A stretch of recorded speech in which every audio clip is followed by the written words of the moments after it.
Welcome to the Wolverine Confidential podcast, the Michigan sports podcast here at MLive. I am Andrew Kahn. I'm Ryan Zook. I'm Aaron McMahon.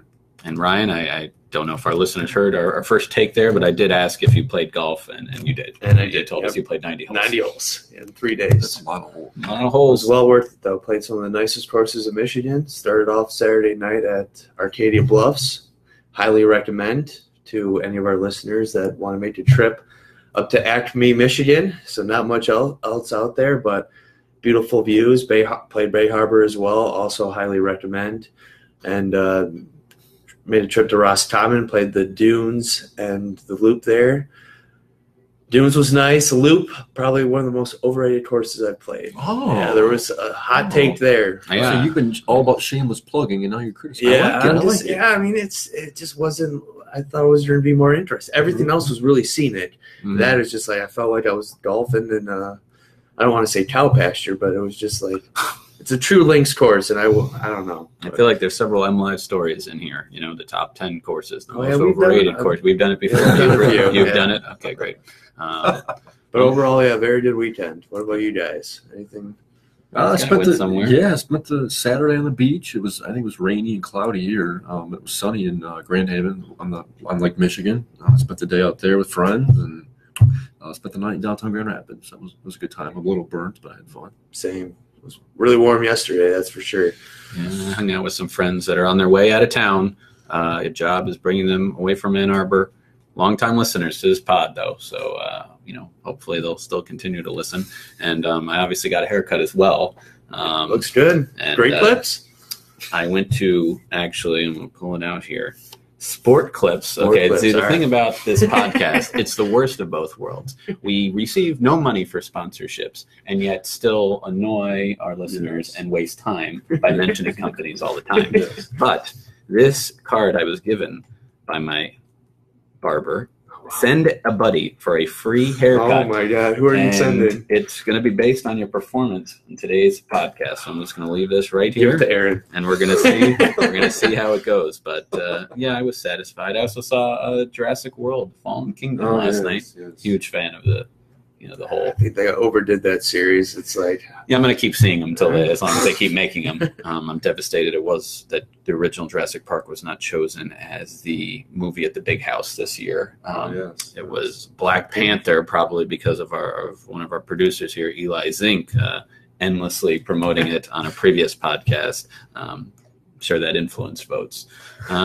Anyway, it was a big weekend for University of Michigan sports. I feel like Yeah. dozens of kids were committing to the football program.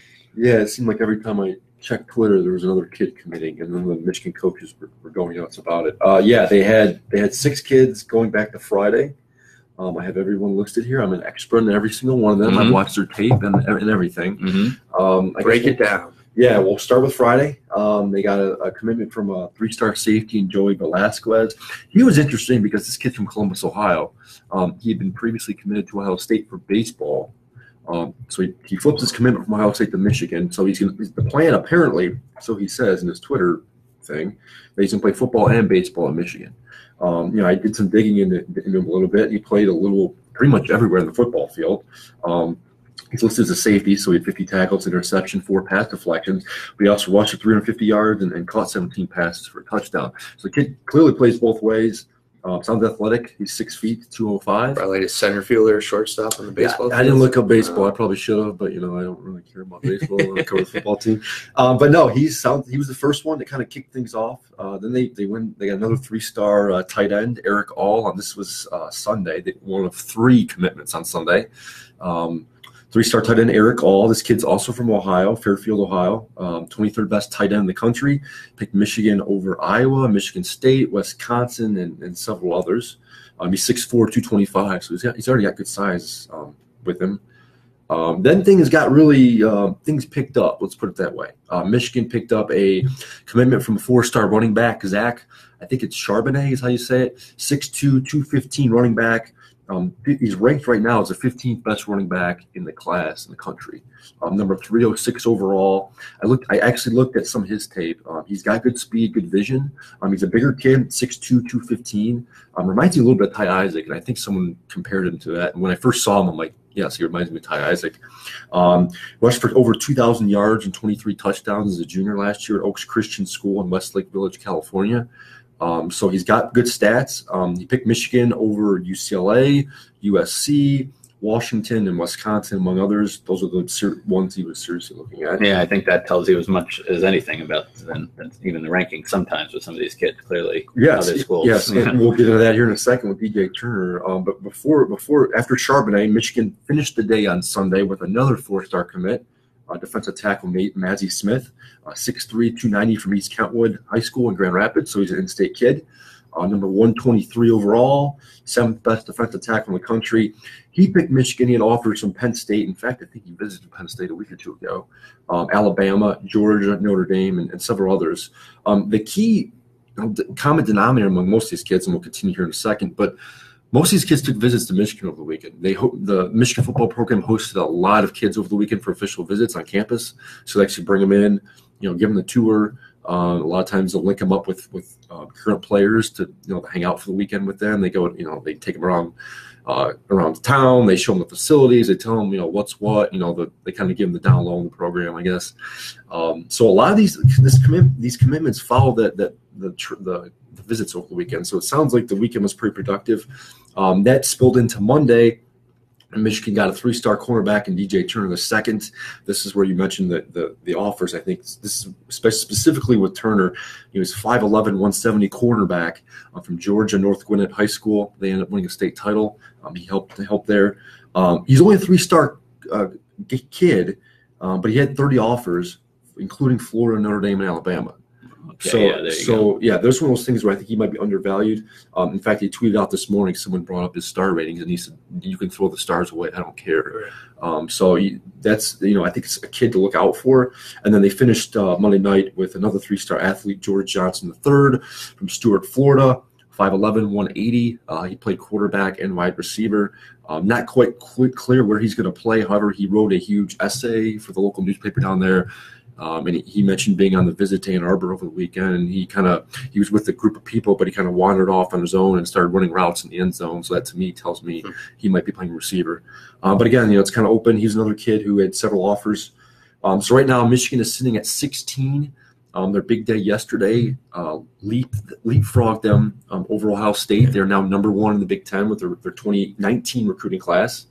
16 commits. 16 commits. Okay, gotcha. 16 commits. So they're 5th nationally, number 1 in the Big Ten.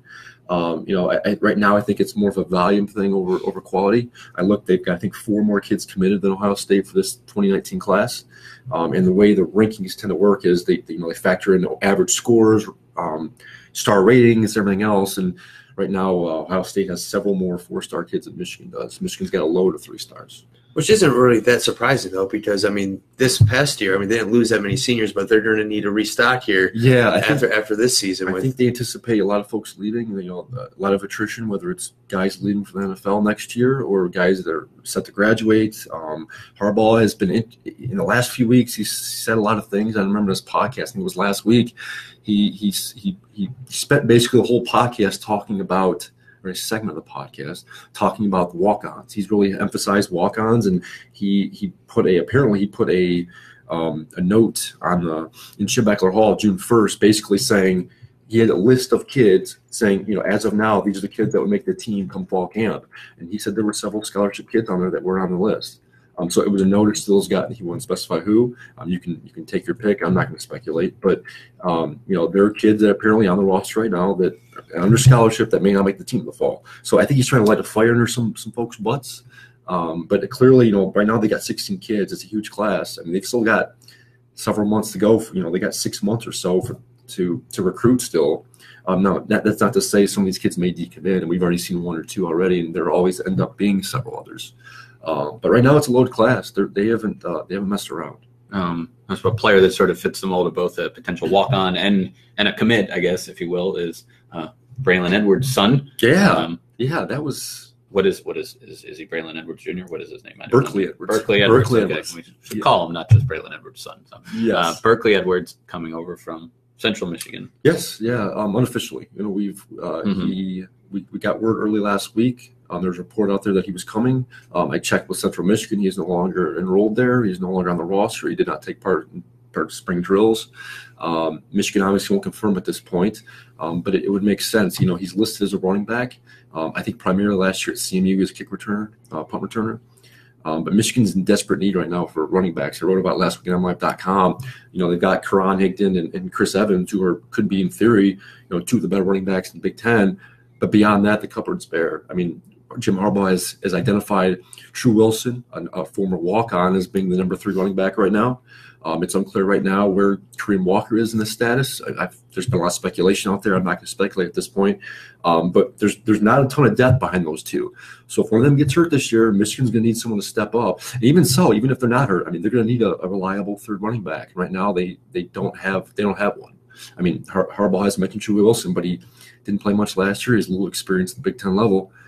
So Berkley Edwards could possibly be that. And he's a mature. I mean, this would be his 6th year. He's a graduate transfer. He's got actually 2 years of eligibility left, I believe. No, maybe 1. But he is a grad transfer. He'll be eligible to play right away. Mm-hmm. He's played at before Central Michigan. He was at Minnesota for 2 years. And he's a local kid too. He played at Chelsea High School right down the road. Connection, yeah. So and there's obviously familiarity there with Harbaugh and the coaching staff and everything else. So I think they kind of fit him in the running back depth chart. Where he goes from there. We'll see. Yeah. I was in college when Braylon was in college, so now I feel very old that now he has a child in college. Yes. And there was some news as well that. About an honorary captain for next season. You can chime in. Yeah, I mean, it's Chris Webber. He, it seemed Harbaugh asked him, live on the radio, and it kind of seemed like it was definitely a spontaneous thing. Now, I don't know if that's just me wanting to, it was kind of a cool moment. Because if he wasn't interested in it, you probably feel like he was asked at some point if he was open to it. Because you would think, if he had said no, that would have been very awkward. Right. Or keep in mind too, Chris Webber committing to doing this doesn't necessarily mean he will.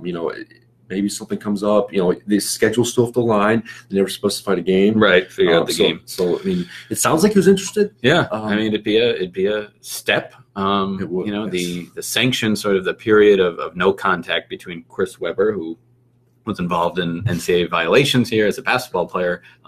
That time has expired, so he can be back on campus with no penalties or anything like that. But it's kind of strange that he's doing it with the football program. I was going to say he's been pretty absent from basketball. So we'll see. I mean, John Beilein at the Final Four last year hinted that invitations had been sent out to, kind of bring that team back, reconcile. And he said, we can't control whether, we get a no or we get no response.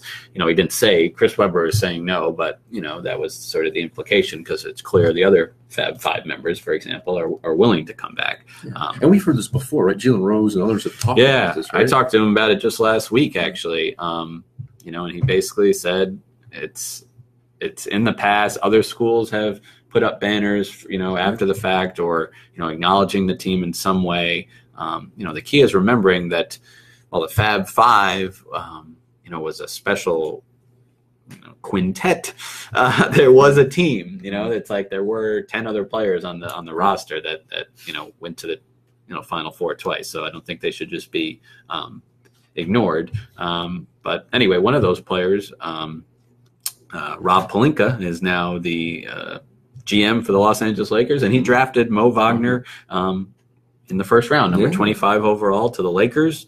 I think it's a good spot. I think it's a organization that's got a lot of good young talent. They seem to be trending, upwards. They're definitely in a rebuilding stage, but I think it's good management. You've got, Pelinka as GM, and you got Magic Johnson, of course, as sort of the president. The question is, it's a big summer of free agency in the NBA, of course, with LeBron James. So if the Lakers were to land him, you wonder what that means for Mo. I mean, it could mean that he stays. You're going to be committing a lot of money to LeBron and possibly another free agent. You want as many guys on, rookie deals as you can. But if you're the Cavs, you might say, hey, we want as much young talent back as we can get. So who knows whether he would be, part of a trade potentially if LeBron were to come to LA. But I think it's a good spot overall for him. He was there at the draft along with Michigan basketball staff. So it was an exciting night for the program. Seventh first round pick here in the Beeline era. None of whom were McDonald's All-Americans, right. Which is just shows the player development. Duncan Robinson signed a summer league deal with the Miami Heat. Muhammad Ali Abdul-Rahman, as we said last week, is injured, so he's not going to be doing summer league for anybody. But actually did see him over the weekend. He was at Chrysler, in a boot, but seemed, in good spirits. So it's just kind of waiting for it to heal. I was at Chrysler because they had camps. They had a, individual player camp where they kind of go through a college practice, and then they have a team camp where full high school teams come and play against each other with refs and a scoreboard and all that. I'm not going to lie, these things can be somewhat overwhelming. It's like too much information. You just don't know. Michigan has, these were 2019 kids, 2020 kids, and even 2021 kids. Michigan has no scholarships technically open for kids who are, rising seniors right now. They have the one commitment in Jalen Wilson. There are no other spots technically, but you figure Charles Matthews is not going to be back, next 2 seasons from now. So that would open up one. And then after that, there's only 3 spots open, but, who's to say who might transfer, who might go pro, among these freshmen, sophomore, juniors who could be in the NBA by then. I don't know. There were some players at or, inside or around the top 100 there who were from Michigan. Jalen Terry was one of them. Carlos Johnson was another. We mentioned Chris Webber. We mentioned Braylon Edwards' son. Jace Howard's son was there, the son of Jawan Howard. Okay. It's also tough to see, to be honest, you're seeing these kids, it's a snapshot. They might have a good day, they might have a bad day. Someone like this Carlos Johnson kid is pretty physically developed already. But honestly, to Michigan, that might be more of a detriment. They kind of like the kids who they think there's still room for growth. If they're out there dominating because of their size, well, what happens when they get to college and everyone's that big? So we'll see. It was interesting to see the coaches. They were all there despite being in New York. They're in New York on Thursday night for the draft. Well past midnight, and then they're there at camp to start a camp at 9:30 in the morning. Wife of a coach. So it was interesting. We got to see. It was funny. They sort of debuted Xavier Simpson's new shot. They did he brought out, they kind of act as counselors, the current players, and he brought out Simpson was one of them, and they did some passing drills where they then shot the ball not at a rim. They just shot it back towards their teammate. But, working on, it was more for the passing, step and get spin on it. But, Beeline, he's mic'd up and he says to everyone, all right, I know I haven't even seen Xavier's new shot. He's been working on it. Let's see what it looks like. And to be honest, it didn't look all that different. But, we'll see if it goes in at a higher percentage. That's really all that matters. But he's kind of moving the ball a little more outside of his line of vision, kind of more to the right of his head instead of in front of his head. But I'm always curious when coaches do that, because I can remember covering the Pistons a couple of years ago. They were trying to mess with Stanley Johnson's shot, and it didn't really pay many dividends. So those are one of those things where it's like tinkering with a swing in golf or baseball. It's hard to do, and it's a lot of mental memory so it's interesting. I'm curious to see if that ends up working for him or not. Right. Yeah. His dad was his high school coach, and that's who built this shot to begin with, and that's who kind of retooled it this summer. Okay. Beeline wasn't really directly involved in it. Okay.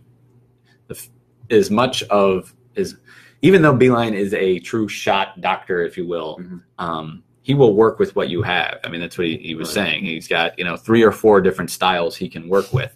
You don't have to just do it one way, but you can't go do something totally off the grid and shoot a low percentage, because then they're gonna work with you. Right. So they're just trying to find, where, he fits into that. And today the university officially announced the trip to Spain. We had reported it was happening. We know the exact date now, August 17th to the 26th. Madrid and Barcelona. They're going to play 3 games. Are you going? I know. We'll see. We'll see. We'll see what MLive's coverage of that trip is. Hint to the bosses. But yeah, it'll be a good. That there's good basketball to be played there. Yeah. Good sights to be seen. See, at least they'll practice. Football, there was no practice. We were literally just following the team around the whole time. Yeah. They did practice last year in Italy. Right. So. Yeah. No, they'll play real games against pro teams, and they'll have 10 extra practices leading up to it. Okay. Whether we'll be invited to any of those remains to be seen. Sure. But with 5 new freshmen coming in, it'll be interesting. And we're getting Beeline today. Little availability in the summertime. So, next week we'll have some stories on that on MLive.com, as well as some coverage on next week's podcast. We mentioned Moe going to the Lakers in Thursday night's draft. The very next day, a Wolverine was drafted. Michigan defenseman Quinn Hughes goes number 7 overall to the Vancouver Canucks, which a little bit surprising when he was projected to go in the 4 to 9 range, but. I was thinking more 4, 5, 6 you said overall. He was trending up last week. Right? Yeah, he was. And then there were some surprises in the first 5 picks. Montreal kind of took at number 3, took maybe overreach for a center there. And then also Arizona took a guy that was ranked 9th, and they took him 5th overall. And then you're the Detroit Red Wings, and you get the 3rd overall prospect, or you could take a defenseman like Quinn Hughes or Evan Bouchard, who they were looking for. And they were able to get the Philip Zadina, who might be the best pure goal scorer in the draft. And then Vancouver, with the next pick, definitely jumped on Quinn Hughes pretty quick, which isn't too surprising. I know in the interview, their GM was really thrilled to get Hughes right after the draft. And we'll see what he does. I talked with Coach Mel Pearson before the draft, thinking, what he sees from Quinn and what benefits he might get from returning for another year. And he said, he probably could help an NHL team right now, but with another year at Michigan, I think he can really develop his game even more, improve his defensive play, get that confidence, and continue to build from there, and maybe go for a Hobie Baker Award his sophomore season. So we'll see what he does. So he's got some time to make a decision. And if I had to predict, I think he might be coming back, but it's still too early to tell. But yeah, he's the 10th overall top 10 draft pick in Michigan hockey history. 4th overall, or 4th highest overall, behind Jack Johnson, who went 3rd overall in 2005. Aaron Ward, who I'm sure many are familiar with, a former Detroit Red Wing who won 2 Stanley Cups. He went 5th overall in 1991, and then goalie Al Montoya went 6th overall in 2004. Yeah, so we do, direct our listeners to OnSarcon for their Red Wings coverage. Yes. But, I would say, given that Hughes was there at 6 for the Red Wings, we were talking about how they needed a defenseman. Yeah. Was this more of just, like you said, there was a player there that they couldn't pass it up? Yeah, it was no, I want to say no-brainer, but it wasn't really a surprise when Zadina dropped that far. It was pretty much a given that they would take. The Wings are rebuilding; they need talent. Yeah. Zadina is a top talent, and when the Wings had so many picks in the top 60 in the draft, you could get a defenseman later on. So drafts are always a balance of best available and need, so it makes sense. Totally. Absolutely. Well, guys, Ryan, I thought you did great with your hockey coverage. However, there just wasn't that much for you on this week's episode. Therefore, the free haircut is going to Aaron. I need one in a few weeks. Danny, the barber said, female Danny, she said she gets a lot of football players there. I don't know if she was saying that as I'd be impressed by that, or that would make me want, or maybe she knew that it would matter to you. You get some scoops out of her. I don't know. But she did mention that. Congratulations, Aaron. Congratulations. Free haircut. Yeah, cool. Yeah, they give you a shampoo and you sit in a massage chair, things I had never had done as part of a haircut before. But, enjoyed it. I'll give it a try. Free shave too, or no? I don't need one. I'm pretty bare as it is. Well, anyway, thanks for listening to the Wolverine Confidential podcast. We'll be back next week.